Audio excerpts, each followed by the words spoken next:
2019 मधील बेईमानीमुळेच कार्यकर्ता दुःखी होता असं बावनकुळे यांनी म्हटलंय। देवेंद्र फडणवीसांना चक्रव्यूहात अडकवलं जात होतं असंही बावनकुळे म्हणतात।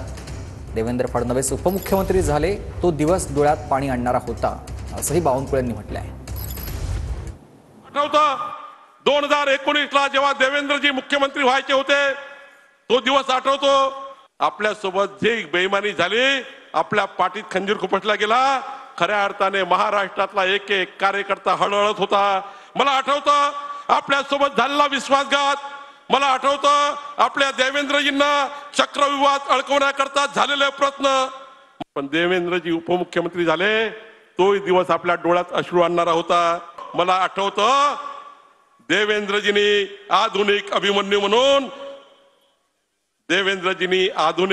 म्हणून ते आधुनिक अभिमन्यू आहेत हे त्यांनी सिद्ध करून दाखवलं। आणि 5 डिसेंबरला 2024 ला 50,000 कार्यकर्त्यांसमोर, या महाराष्ट्राच्या 14 कोटी जनतेसमोर, अंदमान निकोबार पासून जम्मू काश्मीरच्या कार्यकर्त्यांसमोर एक असा नेता पुन्हा एकदा जेव्हा शपथविधीला आले देवेंद्र फडणवीसजी, तेव्हा आपल्या साऱ्याच्या डोळ्यामध्ये आनंदाश्रू होते। तोही दिवस आपण बघितला।